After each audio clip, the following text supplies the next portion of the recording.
Capítulo 105. Malvina diz que pelo menos conseguiu que não fosse açoitada e que não foi para isso que Gertrudes a educou.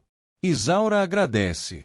Malvina diz para ela dar uma chance para Belchior, dizendo que, para ter a liberdade, nenhum sacrifício é grande. Isaura diz que não lhe resta outra saída. Malvina diz que, pelos seus modos, a levam ao suplício, e a escrava conta que sonhou muito em ter a liberdade ao lado de Álvaro e que agora está condenada a se casar com o mais horrendo dos homens. A Sinhá diz que o jardineiro lhe proporcionará a liberdade, mas a escrava questiona se, por isso, tem de matar seus outros sonhos. Malvina diz que Miguel concordará com tudo o que estão propondo e quer ser madrinha deste casamento para que assim sejam finalmente felizes. Ela lhe dá um colar como presente de casamento. Isaura diz não poder aceitar por ser um presente de muito valor. Malvina diz ser uma forma de compensar as dores. Isaura diz que ela não tem culpa nenhuma, já que sempre a ajudou. Assim há de ser uma pena não poder experimentar agora por causa da coleira de ferro e questiona se ela não ficou feliz. Isaura diz que ela não deveria se preocupar em lhe agradar, mas a Sinhá diz que será sua madrinha e pede que volte aos afazeres. Isaura diz que assim fará e se retira. Isaura fala em pensamento que este colar é a corda que lhe mandam para o enforcamento. Leôncio questiona que caixa é essa e ela lhe mostra o colar, contando que foi Malvina quem lhe deu como presente de noivado. Leôncio diz ser mentira, mas a escrava diz ser absoluta verdade. O maldito diz que ela apenas ganhará com esse casamento e conta que nunca conseguiu parar de pensar nela. Ela pede que peça a Deus para tirar esse desejo impossível, mas ele afirma que um dia conseguirá saciar esse desejo. Isaura diz que ele deveria pedir perdão e lutar para que a deixe em paz, alegando ser o demônio quem quer arrastá-lo para a condenação eterna. Ela pede que a deixe descansar. Ele desdenha da situação imunda em que ela se encontra. Ele ameaça tornar sua vida um inferno caso não se entregue, mas ela pede que combata essa tentação, suplicando a Deus para que supere esse impulso, dizendo que Malvina não merece essa traição. A agarrando, ele começa a elogiá-la e dizer tudo o que lhe fascina. Também diz que ela tem um brilho próprio. Ele a joga no sofá e admira sua perna. Também a compara com uma estátua perfeita. Ela pede que guarde suas juras de amor para Malvina. Leôncio diz que irá aproveitar o momento. Ele escuta Malvina o chamar e exige que se retire, alegando que continuarão a conversa depois. Malvina conta que será madrinha do casamento de Isaura e questiona se ele não quer ser o padrinho. Ele diz ser uma ótima ideia e desconversa após ela questionar o porquê de estar segurando a arma. Ele diz ter interesse em atirar em Álvaro caso tente roubá-lo novamente. Malvina diz não ver a hora de casar Isaura com Belchior. Belchior diz estar feliz por conseguir casar com Isaura. Gioconda questiona se agora são obrigados a participar deste espetáculo de horrores, mas a filha pede que deixe o jardineiro falar. Belchior conta que não poderá convidá-la para a festa por Leôncio ter ódio deles, mas Gabriel afirma que o maldito odeia todos, inclusive o próprio jardineiro. Belchior afirma achar que ele gosta dele, mas Tomásia afirma que Leôncio quer casá-lo com Isaura para mantê-la em sua fazenda. Tomásia os convida para morarem em sua fazenda para que não corram nenhum risco. Belchior diz que, se falar isso para Leôncio, é capaz de ele não querer que se casem. Também diz que passará um longo tempo sem vir ali para que Leôncio não desista desse casamento. Ele se retira. Sebastião ajuda Paulo a se levantar e o médico diz estar com um galo enorme na cabeça após a garrafada, mas a jovem afirma que ele só conseguirá feridas nesse casamento e exige que não ponha as mãos nela. Paulo diz não ver motivo nenhum para que se anule este casamento. Helena diz ser tudo o que ela mais quer. O médico afirma que falta receber o dote que lhe foi prometido e o coronel afirma que amanhã mesmo irá ao banco retirar 50 contos de réis. Helena insinua que fará maldades com Paulo caso ele tente tomá-la para si. Sebastião pede que ela se conforme, pois está casada e tem de obedecer ao seu marido. A jovem diz ser mais fácil obedecer a um cachorro do que ao marido. Paulo diz que irá conquistá-la independente de todas as recusas, mas Helena afirma que ele só conseguirá desprezo. Tomásia diz que não verá de braços cruzados o desespero de Isaura e que amanhã mesmo mandará uma mensagem de telégrafo para Álvaro. Gioconda diz que a defensora dos fracos e oprimidos volta a atacar. Gabriel diz estar mais preocupado com Helena do que com Isaura. A condessa diz que as duas foram destinadas a dois monstros. Diogo diz ser capaz de raptar Helena se preciso for. Helena exige que Paulo suma de sua vista, senão correrá grande perigo. O médico diz sentir que deve se aproximar, mas Sebastião solicita que ele tenha mais calma para não usar da violência com sua filha, pois não gostaria de vê-la violentada. Também diz que, quando não estiver na companhia deles, ela estará trancada, ou seja, não poderá fugir. Ele pede licença disfarçadamente para ir ao banheiro. Helena deixa claro que não tolerará violência e Paulo começa a soltar elogios para a beleza dela, mas depois mostra sua verdadeira face. A jovem diz que o tratará como uma cadeira e ele pede que se sente, mas ela o chama de burro. Ele jura que ela terá de aguentá-lo, mas ela afirma que ele não tem encantos. Ela deixa claro que, se for forçada, quebrará o brinquedo preferido dele. Ele diz estar se comportando como um cavalheiro, mas lhe dá um tapa na cara. Ele afirma que lhe dará uma surra se o bater outra vez, mas ela jura que cortará seus braços caso tente batê-la. Diogo escreve uma carta para Helena descrevendo a dor que está sentindo ao saber que ela está ao lado de um homem repugnante.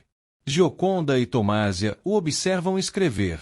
A matriarca diz que não levará a carta, mas Tomásia diz que ela é a pessoa ideal para este serviço. Ela repete mais uma vez que não irá colaborar, pois seria uma traição com o coronel. Tomásia diz que arranjarão um jeito de ele raptar Helena. Gioconda diz que não arruinará sua relação com Sebastião por causa da espevitada. A condessa entrega 20 contos de réis para que ele consiga fugir com a amada e começar uma nova vida bem longe dali. Também diz que pode contar com todo o seu apoio para a fuga. Gioconda fica chocada.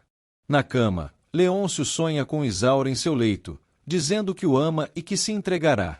Malvina acorda com os resmungos do marido. O maldito continua sonhando com a escrava dizendo que deseja beijá-lo. Depois, sonha com a escrava dizendo que ama somente Álvaro e começa a beijar o amado. Ele chama por ela. Malvina manda o miserável acordar e o empurra de cima da cama. Ele não entende nada e ela começa a jogar objetos do quarto nele. Ele afirma que não pode controlar seus sonhos. Ela questiona como ele pode humilhá-la dessa forma. Ele diz que não pode fazer nada e que não passou de um pesadelo. Ela exige detalhes de como foi esse sonho.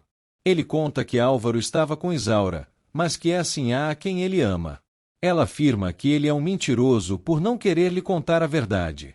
Ele começa a beijá-la e ela não resiste. Moleca diz que gostou de passear de carruagem pela cidade e afirma que, se fosse como Rosa, se acostumaria fácil com todo luxo. Bernardo diz que ela terá tudo de lindo deste mundo. Ela elogia o vinho e ele afirma que o vinho tira suas tristezas.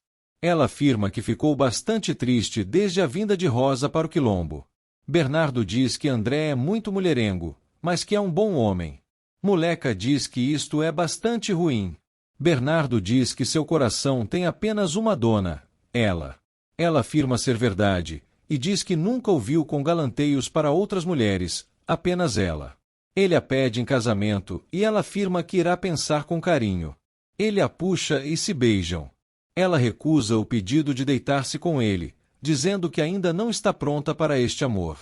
Helena diz sonhar com o dia em que será viúva. Paulo diz que não desiste nunca. Sebastião fica feliz ao vê-los conversando, mas Helena diz que ele está azucrinando. O médico diz que ele é seu par perfeito, mas ele súplica que seu pai não o deixe tomá-la à força, alegando que acontecerá uma catástrofe maior que a fera de Macabu.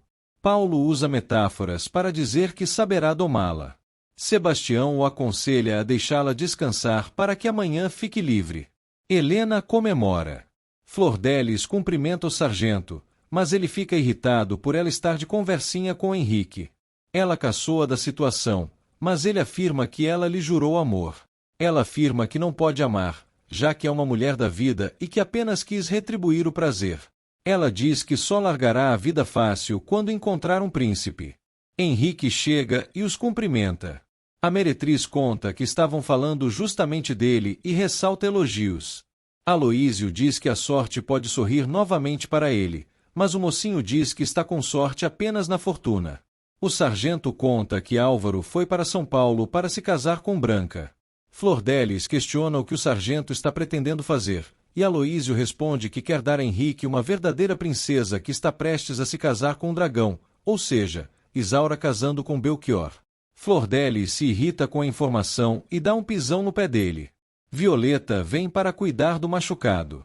Henrique diz que irá amanhã mesmo até a fazenda de Leôncio para visitar Malvina e falar seriamente com Isaura.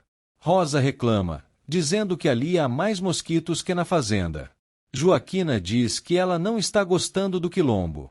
Rosa diz que pelo menos ali ninguém os maltrata, mas que está acostumada com a vida de sinhazinha. André conta que eles irão para a lavoura, mas ela deixa claro que não irá. João diz que eles farão mutirão, mas ela afirma novamente que não irá. André diz que apenas os velhos e as crianças ficarão, mas ela repete mais uma vez que prefere voltar para a casa de seu pai do que ir até a lavoura. Joaquina diz que a jovem veio para tentar a vida de seu sobrinho e que era melhor nem ter vindo. João diz que a jovem sempre foi tinhosa desde pequena. Ela afirma que sempre foi maltratada desde pequena. Joaquina afirma que ela tem de se conformar. André diz que ali não é local para ela. Rosa diz que está com saudade do luxo e que não nasceu para isso. Joaquina afirma que eles são trabalhadores dignos. André diz que o melhor é que ela volte para a casa de Sebastião, e ela afirma que é isso mesmo que fará, pois o luxo é abundante. André pede que o esqueça para sempre, e ela jura que assim o fará. Ele diz que a levará embora hoje mesmo. Leôncio cumprimenta Isaura. Conta que teve um pesadelo a vendo junto de Álvaro. Ela pede licença para poder levar as roupas passadas para Malvina, mas ele afirma que ainda tem tempo, já que a esposa está trocando de roupa para o desjejum. Ele a segura e a beija. Álvaro se despede do médico e afirma para sua mãe que ela realmente está com febre amarela. Ela diz que está com todos os sintomas da doença. O filho afirma que, em uma semana, a temperatura dela voltará ao normal e que não morrerá nem tão cedo, por ser uma mulher forte. Perpétua questiona se está falando isso para consolá-la, mas o filho afirma que não. Ela também pede que ele não se aproxime tanto para que não se contagie, e ele afirma que tem de voltar para Campos para tirar Isaura das mãos de Leôncio, nem que fujam novamente. Ela diz que este assunto é uma constante fonte de preocupação. O filho garante que só irá após a melhora da mãe, já que conta com o apoio de Tomásia para proteger Isaura. Ele deixa claro que jamais desistirá da escrava, pois o que mais deseja na vida é tê-la ao seu lado. Perpétua fala que seja feita a vontade de Deus. Isaura pede que ele não faça isso para não arrumar um escândalo em sua própria casa e não causar sua ruína financeira. Ele começa a elogiá-la, mas ela diz estar apressada por ter bastante serviço a fazer. Ele diz que ela está de folga, pois irá visitar seu pai na cadeia. Ela agradece a notícia e pede licença, pois quer se vestir apropriadamente para que seu pai não a veja assim. Ele permite. Ela agradece.